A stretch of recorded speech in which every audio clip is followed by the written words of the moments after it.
What is happening, Internet? The Batman Trailer 3 has dropped, and I don't really have time to put a reaction together, but these are my initial thoughts. When I saw the trailer, I thought it was pretty cool. I love the cinematography. The action shots look amazing. This is going to be a very gripping, intense film, and you can just feel the intensity with the music, the way that they're going with the story and the narrative. Like Bruce Wayne and Batman being pulled in multiple directions is kind of an interesting thing, whereas, you know, we saw Bale's Bruce Wayne. He's kind of like this rich philanthropist that just randomly buys hotels. And even Affleck, he's like, well, you know, maybe I'll just buy the Daily Planet, throwing his money around. And Bruce Wayne in this trailer, he isn't really doing much. He's being kind of finger wagged by some rich lady at the beginning of the trailer saying that, you know, his family did a lot for Gotham, but Bruce isn't doing anything, like, at all. So, I mean, even the rich are kind of noticing, and of course we know that he's doing stuff as Batman, but this is Matt Reeves' take. This is also supposed to be the Batman of Earth 2, and Alfred is also going to have some problems with Batman and Bruce Wayne, because Bruce is going to discover the secret of the Waynes. There are also some very early rumors that the Court of Owls are going to be involved, not necessarily in this movie, but in Matt Reeves' trilogy, which is very exciting. And that is going to dive more into the Wayne legacy. Now, the only problem I have is not necessarily with the trailer. It has to do with the rumors that we've heard for several months now, even before the pandemic, that Matt Reeves was going with, again, the corrupt Wayne story, which has been very popular since the Telltale Batman series and one of the Elseworld comic books, where Thomas Wayne wasn't necessarily a doctor, he was a crime lord. Now, the problem with that, which I have, again, not in the trailer, this is just purely speculation, is that when you make the Waynes the bad guys, it cheapens the aspect of why Bruce Wayne becomes Batman. And that is because of what happens to his family. His family did a lot of good for Gotham, and crime took his family away. If you make organized crime the reason why Thomas and Martha are killed, it ruins their character and also basically makes Batman's journey as a vengeful knight pointless. And him retaliating against crime doesn't make him a vengeful figure. It makes him a guy who's going to deliver a mob hit because his people were taken out. And again, that just really bothers me. If they're going that route, they did it with the Joker, they did it with Telltale, and they did it with a few Elseworlds comic books. You also have to remember that this is going to be, for many people, the definitive version of Batman's origin for quite some time, just like Batman Begins was, just how the animated series was, and this is how people are going to think about Batman and the Wayne family.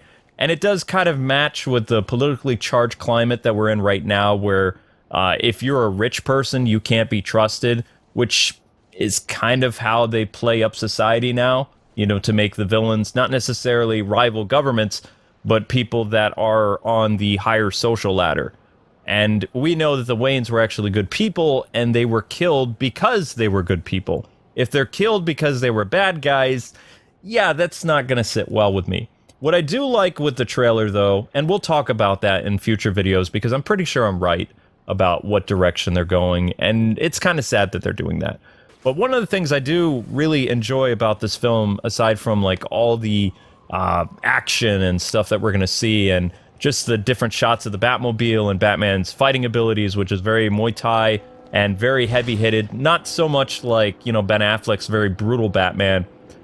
This is a more, we'll say, surgical Batman. He's very precise in his strikes, going for, it looked like the neck a couple times when he was battling people and stealing their rifles away from him.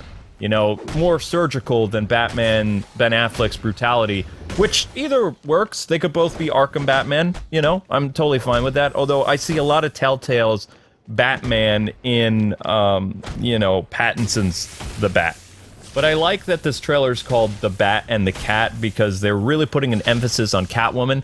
And the fact that Catwoman is getting an HBO Max series, you know, rumored, you can definitely see that Matt Reeves is building out her character tremendously. She's going to have a big role. She's not just like a villain in the movie. This is going to be her point of view from, you know, the poorer side of Gotham, why she's doing what she's doing, why she teams up with Batman.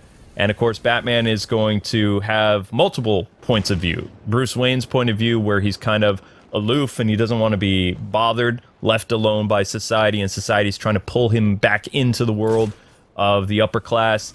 And all the things that he's doing to save Gotham as Batman, he's going to come to kind of like blows with perhaps a dual personality. Like, I guess we'll find out if Bruce Wayne is the mask and, you know, Batman is who he is, or maybe Batman is who he's pretending to be to get away from his responsibilities as a Wayne. So we'll see what happens with that. But I really love how Catwoman is going to play a very big role in the movie.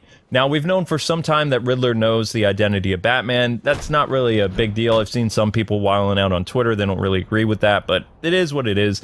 They're going with more of a zero-year storyline from the New 52, where Riddler was the mastermind behind everything, and Gotham was kind of tearing itself apart. At the same time, he's also playing a dual role besides being the Riddler, which we do see him doing a lot of riddles, such as, you know, where Batman solves it and says justice. He is going to be playing the Holiday Killer, so the serial killer, plus he's going to be playing the Riddler. So it's going to be a different version of the Riddler that we've seen. It also appears that he has some type of connection to Bruce Wayne. Maybe they were friends at one point. Who knows? It also appears that the Riddler is kind of obsessed with Batman, doing a lot of FaceTime, leaving untraceable phones for him to talk to Batman in person before he murders people, which is pretty creepy. I like how the police is working with Batman. That's a different take. Apparently him and Jim Gordon are friends. Totally fine with that. Interested to see what happens, but it also appears that the GCPD is going to kind of turn on Batman. I also don't think that Catwoman and Batman are going to end up together. I think that they're going to have a very fiery romance, and then it's just going to kind of fizzle out, and she'll either break up with him, something will happen where he thinks she's dead, or she'll just leave him outright, which will be very heartbreaking for him because he's trying to open up to people. All in all, you know, I thought the trailer was pretty good. I wish they would stop showing things about this movie, but I am pretty excited about it. Now I want to hear from you guys. What do you think about the Batman trailer 3? Are you excited about it? Are you worried about some of the rumors that the Waynes are going to be mobsters? Does that kind of take away some of your hype for the film, or you just don't care? For me, again, it cheapens the origin and Batman's responsibility of being the hero of Gotham, because it's actually a selfish reason for him becoming Batman, if you think about it. Not out of vengeance, but out of revenge. You know, basically, you killed one of ours, I'm going to kill one of yours, and it just goes back and forth like a chess game. That's not necessarily Batman. Basically, you're describing the Punisher or Daredevil from Marvel. Not a vengeful Dark Knight, but more of a person who is just out for revenge, not vengeance. Vengeance and revenge are two different things, and apparently Matt Reeves couldn't figure that out. But again, it's just a rumor. Hopefully I'm wrong on that aspect, but I think everything else about the movie is pretty much going to match up with my expectations. And, you know, I hope it does well. So anyway, people, that's it. That's all. Thank you so much for listening.